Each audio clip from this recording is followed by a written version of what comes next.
మేడ్చల్ జిల్లా Jawahar Nagar dumping yard ఎత్తివేత పోరాట committee ఆధ్వర్యంలోని యాప్రాలోని డిఎన్ఆర్ గార్డెన్లోని అవగాహన సదస్సు నిర్వహించారు. ఈ కార్యక్రమంలోని పర్యావరణవేత్తలు మరియు డంపింగ్ యార్డ్ ఎత్తివేత పోరాట కమిటీ నాయకులు, అఖిలపక్ష నాయకులు పెద్ద ఎత్తున పాల్గొన్నారు. జవహర్ నగర్ డంపింగ్ యార్డును ఎత్తివేస్తారని సూచిస్తున్నామని ఆ ప్రాంత వాసులు తెలిపారు. దీనిపై రాజకీయ నాయకులు, అధికారులు వినతులు కూడా సమర్పించామని తెలిపారు. ఇక జవహర్ నగర్ డంపింగ్ యార్డును తొలగించాలని ఎన్జీటీ కోర్టు తీర్పు ఇచ్చినప్పటికీ కోర్టు ఆదేశాలను బేఖరతుగా చేస్తున్నారని ఆరోపించారు. ఇక డంపింగ్ యార్డును తొలగించే వరకు తమ పోరాటాలు ఆపబోమని వారు హెచ్చరించారు.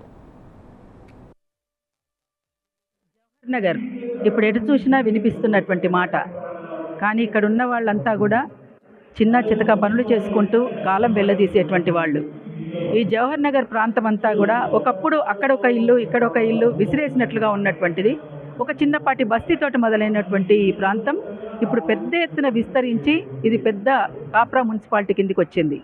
అయితే ఇది 2001లో ఒక 4 సంవత్సరాలుగా ఉండే విధంగా తాత్కాలికంగా డంపింగ్ అనేది హైదరాబాద్ అంటే ఉప్పల్, మేడ్చల్, ఈ హైదరాబాద్కు సంబంధించినటువంటి కొంత చెత్తని ఇక్కడికి తాత్కాలికంగా ఉంచాలి, అది 4 సంవత్సరాల వరకే పరిమితం అని చెప్పారు.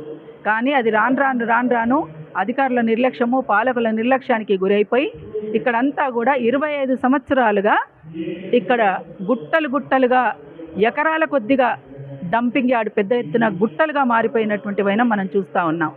అయితే ఈ గుట్టలుగా ఉన్నటువంటి ఈ చెత్త వల్ల గ్రౌండ్ వాటర్ పొల్యూట్ అయిపోతుంది.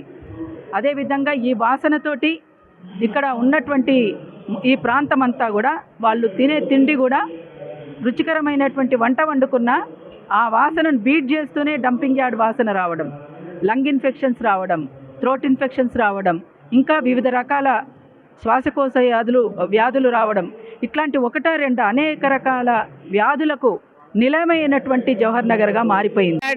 జవహర్ నగర్ డంపింగ్ యార్డ్ ఎత్తివేత పోరాట కమిటీ పక్షాన ఇవాళ అవగాహన సదస్సు జరుగుతుంది. జవహర్ నగరు ఏర్పడినప్పుడు ఇక్కడ ఉన్నటువంటి ఒక 2-3 మున్సిపాలిటీల చెత్త మాత్రం ఇక్కడ వేసేవాళ్ళు. తర్వాత మొత్తం ఇప్పుడు ఇవాళ హైదరాబాదు నగరంలో ఉన్నటువంటి మొత్తం చెత్తని ఇక్కడ డంపింగ్ చేస్తూ ఉన్నారు. దానివల్ల అనేకమైనటువంటి విషవాయువులు వెలువడుతూ ఉన్నాయి. ఇది గవర్నమెంట్ పొల్యూషన్ బోర్డు వాళ్ళు పరీక్షలు చేసి చెప్పినటువంటి విషయం, మీరు ఎవరో చెప్పడం కాదు. ఇవాళ ఇక్కడ ఎంతోమంది ప్రజలు దరిదాపు 25 సంవత్సరాల నుండి కూడా ఇక్కడ డంపింగ్ యార్డ్ ఎత్తివేయాలనేటువంటి విషయం పైన పోరాటం చేస్తూనే ఉన్నారు. అట్లాగే కోర్టులో కూడా పిటిషన్ వేయడం జరిగింది. సుప్రీంకోర్టు కూడా ఇక్కడ నుండి ఈ డంపింగ్ యార్డ్ ఎత్తివేయాలని తీర్పు వచ్చినప్పటికీ కూడా సుప్రీంకోర్టు తీర్పును కూడా పట్టించుకోకుండా రోజుకు 10,000 టన్నుల చెత్తను తీసుకొచ్చి ఇక్కడ వేస్తూ ఉన్నారు.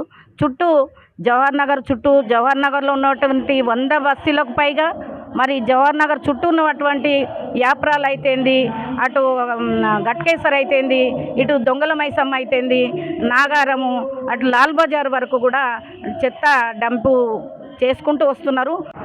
జవహర్ నగర్ డంపింగ్ యార్డ్ ఎత్తివేత పోరాట కమిటీ ఆధ్వర్యంలో అవగాహన సదస్సు కార్యక్రమానికి కాంగ్రెస్ పార్టీ పక్షాన సంపూర్ణ మద్దతు తెలియజేస్తూ ఉన్నాం. ఈ కార్యక్రమానికి మా జిల్లా పార్టీ అధ్యక్షులు వజ్రేష్ యాదవ్ కూడా మరికొద్ది సేపట్లో రాబోతూ ఉన్నారు. మేము క్లియర్ కట్గా జవహర్ నగర్ డంపింగ్ యార్డ్ సమస్య పరిష్కారానికి కాంగ్రెస్ పార్టీ తీవ్రంగా కృషి చేస్తూ ఉన్నది. ఈనాటి ముఖ్యమంత్రి ఆనాడు పార్లమెంట్ సభ్యుడిగా, పిసిసి అధ్యక్షుడిగా ఈ ప్రాంతం నుంచి ప్రాతినిధ్యం వహిస్తున్న క్రమంలో ఎన్జీటీలో కేసు వేయించి తానే స్వయంగా ఈ డంపింగ్ యార్డ్ విజిట్ చేసి ఈ డంపింగ్ యార్డ్ సమస్యను స్పెషల్గా ఎన్జీటీ కోర్టు ఆదేశాలు జారీ చేసినటువంటి ఒక స్పెషల్ అధికారిని ఇక్కడికి వస్తే తానే స్వయంగా వివరించిన సందర్భం గౌరవ ముఖ్యమంత్రి రేవంత్ రెడ్డి గారికి ఉన్నది. తానే ఈరోజు ముఖ్యమంత్రి కొనసాగుతున్న సందర్భంలో ప్రభుత్వం ఏర్పడి 2 సంవత్సరాల కాలం వస్తుంది. తాను క్లియర్గా ఈ డంపింగ్ యార్డ్ సమస్యల పరిష్కారం కోసం అఖిలపక్ష సమావేశాన్ని ఏర్పాటు చేయాలని చెప్పేసి ఇక్కడ నుంచి ఎవరైతే జేఏసీకి ప్రాతినిధ్యం వహిస్తూ ఉన్నారో వాళ్ళందరినీ పిలిపించుకొని ఇక్కడ పార్లమెంట్ సభ్యుడిగా ఉన్నటువంటి